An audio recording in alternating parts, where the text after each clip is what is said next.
आता जसं तुला माहिती झालंय वृषाली आणि तुम्हाला म्हणजे सगळ्यांनाच मीडियावाल्यांना माहिती झालंय की मी अवॉर्ड फंक्शन्स अटेंड करत नाही।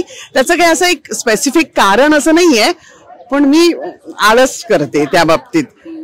पण ह्यावेळेस असं झालं ना की ते सगळ्यांनाच म्हणजे आमच्या कलाकारांना किंवा आमच्या प्रोडक्शन हाऊसला किंवा आमचा स्टार परिवार जो आहे तर स्टार वाल्यांना सगळ्यांनाच माहिती आहे की किशुताई तू येणार नाहीयेस, हे आता कारण सांगू नकोस, आम्हाला तुझी सगळी कारणं आता माहिती आहेत, तू आली पाहिजे असं हे सगळ्यांनी दाटून म्हणजे एकदम दमच दिला मला।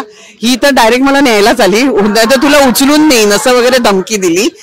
आणि असं सगळं असल्या कारणाने म्हणजे मी म्हटलं नाही, खूप आपल्यावर एवढा जीव लावतात लोक, तर मग निदान त्यांना मान दिलाच पाहिजे आपण। आणि मला खरंच सांगते, मी खरंच खूप मनापासून लोक माझ्यावर प्रेम करतात सगळेच, आणि मी पण त्यांच्यावर तितकाच त्यांचा मान ठेवते आणि रिस्पेक्ट करते त्यांच्या या प्रेमाचा, आणि त्यांच्यावरही तसंच प्रेम करते। म्हणून मला खरं आवडतं हे सगळं यायला, पण मला आळस आहे त्यामुळे मी येत नाही, पण आज आले मी।